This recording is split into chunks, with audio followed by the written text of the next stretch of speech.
three friends, Mark, Sarah, and Jason, were driving through a dense, fog-covered forest late one night.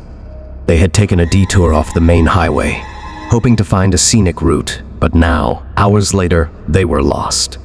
The moon barely peeked through the thick canopy of trees, and the road was a narrow, winding path that seemed to stretch endlessly into the darkness. Suddenly, the car jolted and sputtered, the engine making a sickening sound.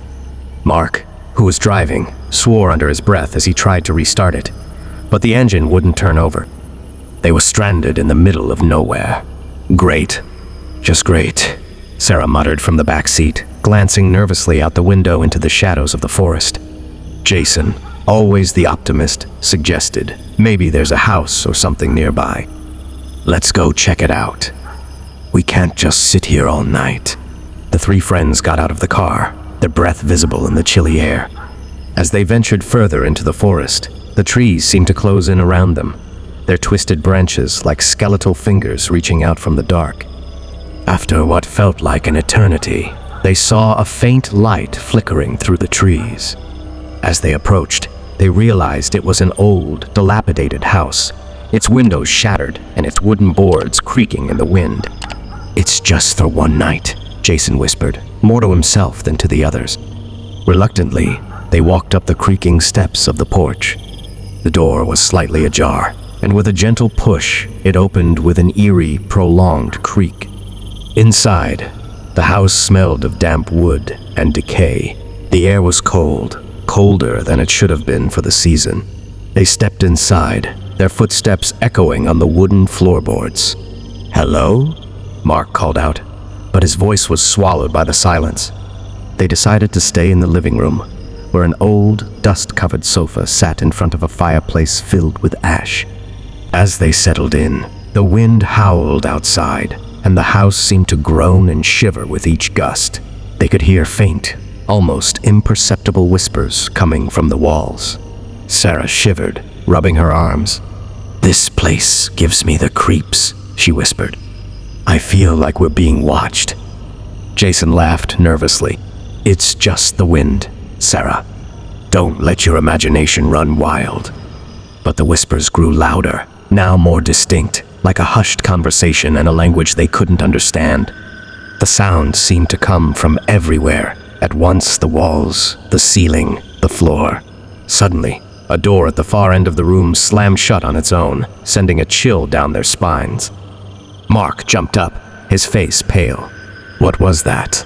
They all turned toward the source of the noise, their hearts pounding. The whispers stopped abruptly, replaced by an oppressive silence.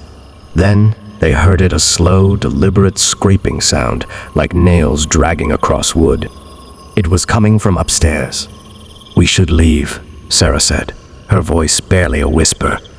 Jason, trying to appear brave, shook his head. "No, it's just an old house. It's probably..." But before he could finish his sentence, the lights flickered and went out, plunging them into complete darkness. Panic set in as they heard footsteps above them, slow, heavy footsteps, pacing back and forth, back and forth. Then, the footsteps stopped. A moment of dreadful silence passed before they heard a soft, childlike giggle from the top of the stairs. Mark grabbed a flashlight from his backpack and switched it on, its weak beam cutting through the darkness. "We need to get out of here," he urged. They turned toward the front door, but it slammed shut with a force that shook the house. The giggling turned into a low, menacing laugh that echoed down the staircase. Suddenly, they saw her, a figure at the top of the stairs, a little girl in a white dress. "Why did you come here?" she whispered in a voice that was both young and ancient. Sarah screamed, and the girl's smile widened. Jason grabbed Mark and Sarah's hands, dragging them toward the back door. But as they ran, the floorboards buckled beneath them, hands reaching up from the gaps, clawing at their legs. They stumbled through the kitchen, their path blocked by chairs and broken furniture that seemed to move on their own. They could hear the girl's voice, now singing a haunting lullaby that sent chills down their spines. They reached the back door and flung it open, racing out into the cold night air. As they stumbled down the steps, They glanced back at the house. The girl was standing in the window, her hollow eyes staring at them, her smile wide and terrifying.